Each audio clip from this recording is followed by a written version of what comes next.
എല്ലാ വിദ്യാർത്ഥികൾക്കും പുതിയൊരു വീഡിയോയിലേക്ക് സ്വാഗതം.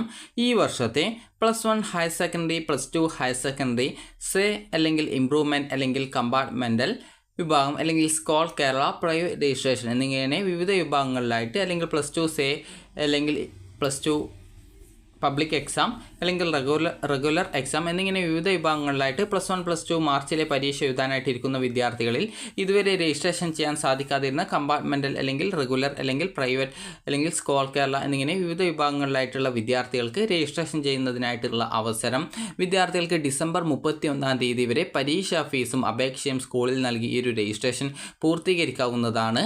600 രൂപ സൂപ്പർ ഫൈനോട് കൂടിയാണ് വിദ്യാർത്ഥികൾക്ക് ഈ ഒരു അപേക്ഷ സമർപ്പിക്കാൻ സാധിക്കുക. ഇത് സംബന്ധിച്ച് വിദ്യാഭ്യാസ വകുപ്പ് പരീക്ഷാ വിഭാഗം ജോയിൻറ്റ് ഡയറക്ടർ ഇതുമായി ബന്ധപ്പെട്ടുള്ള സർക്കുലർ പുറപ്പെടുവിച്ചിട്ടുണ്ട്. അപ്പോൾ വിദ്യാർത്ഥികൾ ശ്രദ്ധിക്കേണ്ട പ്രധാനപ്പെട്ട കാര്യം, ഇതുവരെ ഈ ഒരു +1 +2 higher secondary say or improvement അല്ലെങ്കിൽ +2 സേ അല്ലെങ്കിൽ അതായത് +2 കമ്പാർട്ട്മെൻ്റൽ +1 കമ്പാർട്ട്മെൻ്റൽ എന്നിങ്ങനെ വിവിധ വിഭാഗങ്ങളിലായിട്ട് +1 +2 പരീക്ഷ എഴുതാനായിട്ടിരിക്കുന്ന വിദ്യാർത്ഥികൾ നിങ്ങളുടെ ഈ ഒരു രജിസ്ട്രേഷൻ ചെയ്തിട്ടില്ല എങ്കിൽ രജിസ്ട്രേഷൻ ചെയ്യേണ്ടതാണ്. അപ്പോൾ വിദ്യാർത്ഥികൾക്ക് നേരത്തെ ഈ ഒരു രജിസ്ട്രേഷൻ അതായത് ഈ ഒരു സർക്കുലർ പ്രകാരം പറഞ്ഞിട്ടുള്ളത് പൊതുവിദ്യാഭ്യാസ വകുപ്പ് ഹയർ സെക്കൻഡറി വിദ്യാഭ്യാസം 2025 മാർച്ച് ഹയർ സെക്കൻഡറി പരീക്ഷാ ഫീസ് കൊടുക്കേണ്ടത് രജിസ്ട്രേഷൻ ലിങ്ക് നീട്ടുന്നത് സംബന്ധിച്ച് എന്ന് പറഞ്ഞുകൊണ്ട് നൽകിയിട്ടുണ്ട്.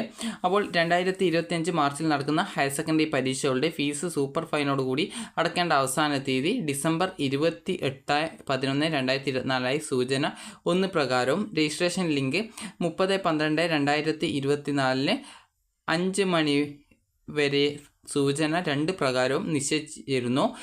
സൂപ്പർ ഫൈനോട് കൂടി ഫീസ് അടക്കേണ്ട അവസാന തീയതി 31/12/2024 വൈകുന്നേരം 5 മണി വരെയായും അതുപോലെ തന്നെ രജിസ്ട്രേഷൻ ലിങ്ക് ജനുവരി 1 തീയതി അതായത് 1/1/2025 വൈകുന്നേരം 5 PM വരെ ആയിട്ടും ദീർഘിപ്പിച്ചുകൊണ്ട് പുതുതായിട്ട് നിശ്ചയിച്ചിട്ടുണ്ട്.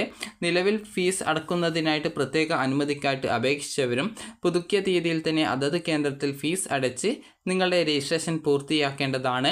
അതുപോലെ തന്നെ പ്രസ്തുത തീയതിക്ക് ശേഷവും യാതൊരുവിധ ഇളവുകളും അനുവദിക്കില്ല എന്നുള്ളത് വിദ്യാർത്ഥികളെ അറിയിക്കുന്നുണ്ട്.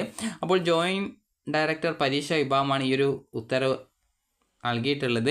അപ്പോൾ അതുകൊണ്ട് തന്നെ നിങ്ങൾ ഇതുവരെ ഈ ഒരു സേ അല്ലെങ്കിൽ ഇംപ്രൂവ്മെൻറ്റ് അല്ലെങ്കിൽ കമ്പാർട്ട്മെൻ്റൽ വിഭാഗങ്ങളിലായിട്ട് ഏതെങ്കിലും വിഭാഗങ്ങളിലായിട്ട് നിങ്ങൾ ഈ ഒരു +1 +2 മാർച്ചിൽ 2025 മാർച്ചിൽ നടക്കുന്ന പരീക്ഷ എഴുതാനായിട്ടിരിക്കുന്ന വിദ്യാർത്ഥികൾ ഉണ്ട് എങ്കിൽ നിങ്ങൾ ഇതുവരെ രജിസ്ട്രേഷൻ പൂർത്തീകരിച്ചില്ല അല്ലെങ്കിൽ രജിസ്ട്രേഷൻ നൽകിയിട്ടില്ല എങ്കിൽ നിങ്ങൾ തൊട്ടടുത്തുള്ള അതായത് നിങ്ങൾ ഏത് സ്കൂളിലാണോ അവസാനമായിട്ട് ഈ ഒരു +1 +2 പബ്ലിക് എക്സാമിനേഷൻ അല്ലെങ്കിൽ സേ ഓർ ഇംപ്രൂവ്മെൻറ്റ് ഇതിൽ ഏതെങ്കിലും ഒരു എക്സാമിനേഷൻ രജിസ്ട്രേഷൻ ചെയ്തിട്ടുണ്ടായിരുന്നത് ആ ഒരു സ്കൂളിലെ പ്രിൻസിപ്പാളിന് ഡിസംബർ 31 തീയതിക്കുള്ളിൽ നിങ്ങൾ പരീക്ഷാ ഫീസ് നൽകി നിങ്ങളുടെ അപേക്ഷ പൂർത്തീകരിക്കേണ്ടതാണ്. ജനുവരി 1 തീയതിയാണ് ഈ ഒരു രജിസ്ട്രേഷൻ സ്കൂളിൽ നിന്ന് നൽകാനുള്ള അവസാന തീയതിയായിട്ട് നൽകിയിട്ടുള്ളത്. അതുകൊണ്ട് തന്നെ വിദ്യാർത്ഥികൾ നിങ്ങളുടെ അപേക്ഷ നൽകാനായിട്ട് ശ്രദ്ധിക്കുക. അതായത് ഈ ഒരു ഇതുവരെ അപേക്ഷ സമർപ്പിക്കാൻ സാധിക്കാതിരുന്ന വിദ്യാർത്ഥികൾ ഡിസംബർ 31 തീയതിക്കുള്ളിൽ അതായത് നേരത്തെ തന്നെ പോയിട്ട് അതായത് ഡിസംബർ 30 നിങ്ങളുടെ ആപ്ലിക്കേഷൻ നൽകുക. ഇതാണ് ഈ ഒരു ആപ്ലിക്കേഷൻ ഫോം എന്ന് പറയുന്നത്. ഈ ഒരു ഫോം നിങ്ങൾക്ക് സ്കൂളിൽ നിന്ന് കിട്ടും. അതല്ലെങ്കിൽ നിങ്ങൾക്ക് ഇതിൻ്റെ ഡൗൺലോഡ് ചെയ്യാനുള്ള ലിങ്ക് വീഡിയോയുടെ താഴെ ഡിസ്ക്രിപ്ഷനിൽ കൊടുത്തിട്ടുണ്ട്. അതിൽ നിന്നും ഡൗൺലോഡ് ചെയ്ത് പ്രിൻ്റ് എടുത്ത ശേഷം നിങ്ങൾക്ക് തൊട്ടടുത്തുള്ള സ്കൂളിൽ പോയിട്ട് ഈ ഒരു അപേക്ഷ സമർപ്പിക്കാവുന്നതാണ്. അപ്പോൾ വിദ്യാർത്ഥികളുടെ ഫീസും ഡീറ്റെയിൽസും കാര്യങ്ങളൊക്കെ നോക്കാം. ഈ ഒരു ഫോമാണ് നിങ്ങൾക്ക് അപേക്ഷ നൽകാനായിട്ട് വേണ്ടത്. അതുപോലെ തന്നെ ഈ ഒരു ഫോമിൽ ഒട്ടിക്കാനായിട്ട് നിങ്ങളുടെ ഒരു ഫോട്ടോ വേണം. അതുപോലെ തന്നെ നിങ്ങൾ ഈ ഒരു അതായത് നിങ്ങൾ മുൻപ് പരീക്ഷ എഴുതിയിട്ടുണ്ടായിരുന്ന പരീക്ഷയുടെ മാർക്ക് ഷീറ്റ് ഉണ്ടായിരിക്കണം. അതായത് മാർക്ക് ലിസ്റ്റ് അതില്ലെങ്കിലും പ്രത്യേകിച്ച് പ്രോബ്ലം ഇല്ല.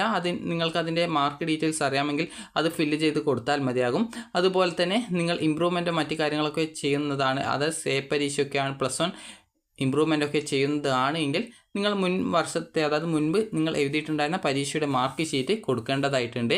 അപ്പോൾ വിദ്യാർത്ഥികൾ ശ്രദ്ധിക്കേണ്ട പ്രധാനപ്പെട്ട കാര്യം, നിങ്ങൾക്ക് വേണ്ട ഡോക്യുമെൻറ്റ്സ് എന്ന് പറയുന്നത് ഈ ഒരു ആപ്ലിക്കേഷൻ ഫോമും അതുപോലെ തന്നെ നിങ്ങളുടെ ഒരു ഫോട്ടോ, അതുപോലെ തന്നെ ഫീസ്, അതുപോലെ തന്നെ വിദ്യാർത്ഥികളുടെ ഈ ഒരു SSLC സർട്ടിഫിക്കറ്റിൻ്റെ കോപ്പി ഉണ്ടെങ്കിൽ അതുപോലെ തന്നെ നിങ്ങളുടെ മുൻപത്തെ ഹാൾ ടിക്കറ്റിൻ്റെ കോപ്പി ഉണ്ടെങ്കിൽ മാത്രം അതല്ലെങ്കിൽ മുൻപ് പരീക്ഷ അതായത് നിങ്ങൾ ഏത് വർഷത്തെ പരീക്ഷയാണോ ഇപ്പോൾ എഴുതാനായിട്ട് ആഗ്രഹിക്കുന്നത് ആ ഒരു വർഷത്തെ പരീക്ഷ നിങ്ങൾ ആ ഒരു സബ്ജക്റ്റിൻ്റെ അല്ലെങ്കിൽ ആ ഒരു മുൻ വർഷം ഏത് പരീക്ഷയാണോ ഏറ്റവും അവസാനമായിട്ട് നിങ്ങൾ എഴുതിയിട്ടുണ്ടായിരുന്നത് അതിൻ്റെ ആ ഒരു മാർക്ക് ലിസ്റ്റിൻ്റെ കോപ്പി, അതായത് നിങ്ങൾ ഇതുവരെ എഴുതിയ പരീക്ഷയുടെയൊക്കെ മാർക്ക് ലിസ്റ്റിൻ്റെ കോപ്പി എടുത്തിട്ട് പോവുക. അപ്പോൾ നിങ്ങൾ ശ്രദ്ധിക്കേണ്ടത് ഇതിനോടൊപ്പം ഫീസ് വരുന്നത് നിങ്ങൾ ഇപ്പോൾ കമ്പാർട്ട്മെൻ്റൽ വിഭാഗം, അതായത് +2 തോറ്റ ശേഷം ആണ് +1ലോ +2ലോ ജയിക്കാനായിട്ട് വീണ്ടും പരീക്ഷയ്ക്ക് രജിസ്ട്രേഷൻ ചെയ്യുന്ന വിദ്യാർത്ഥികൾ ആണ് എങ്കിൽ നിങ്ങൾക്ക് 225 രൂപ പെർ സബ്ജക്റ്റാണ് വരിക. അതുപോലെ തന്നെ ഇതിനോടൊപ്പം 80 രൂപ സർട്ടിഫിക്കറ്റ് ഫീസ് വരും. ഇതിനോടൊപ്പം 600 രൂപ സൂപ്പർ ഫൈനും വരും. ഇതാണ് ഫീസ് വരിക. അതുപോലെ തന്നെ നിങ്ങൾ ഈ ഒരു +1 ഇമ്പ്രൂവ്മെൻ്റ് ഒക്കെയാണ് ചെയ്യുന്നതെങ്കിൽ നിങ്ങൾക്ക് വരുന്ന ഫീസ് എന്ന് പറയുന്നത് 175 രൂപയാണ് പെർ സബ്ജക്റ്റ് വരിക. അതിനോടൊപ്പം 40 രൂപ സർട്ടിഫിക്കറ്റ് ഫീസ്. അതുപോലെ തന്നെ നിങ്ങളിപ്പോൾ +1ലെയോ +2ഓ റെഗുലറായിട്ട്, അതായത് ഇതുവരെ പരീക്ഷ എഴുതിയിട്ടില്ല, ആദ്യമായിട്ടാണ് എഴുതുന്നതെങ്കിൽ നിങ്ങൾക്ക് വരുന്ന ഫീസ് എന്ന് പറയുന്നത് ഏകദേശം 240 രൂപയോളമാണ് ഫീസ് വരുന്നത്. 200 രൂപ എക്സാം ഫീസ്, അതുപോലെ തന്നെ 40 രൂപ സർട്ടിഫിക്കറ്റ് ഫീസ്. +2 ആണെങ്കിൽ അതിനോടൊപ്പം 30 രൂപ കൂടി ഈ ഒരു മൈഗ്രേഷൻ സർട്ടിഫിക്കറ്റിൻ്റെ ഫീസ് കൂടി നൽകണം.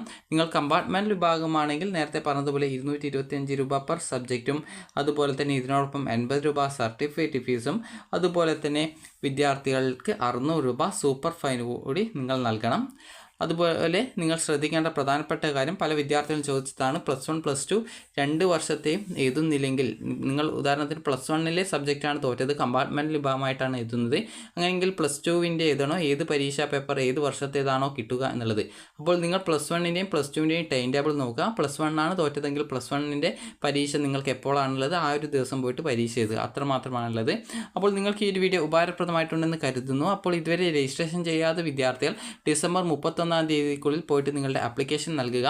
അപ്പോൾ ഈ ഒരു വീഡിയോ നിങ്ങൾക്ക് ഉപകാരപ്രദമായിട്ടുണ്ടെങ്കിൽ ലൈക്ക് ചെയ്യുക, ഷെയർ ചെയ്യുക. അതുപോലെ ഈ ഒരു ഡേറ്റ് ഇനി നീട്ടി തരുന്നതല്ല. അപ്പോൾ ഈ ഒരു വീഡിയോ ഉപകാരപ്രദമായിട്ടുണ്ടെങ്കിൽ ലൈക്ക് ചെയ്യുക, ഷെയർ ചെയ്യുക. Thank you for watching.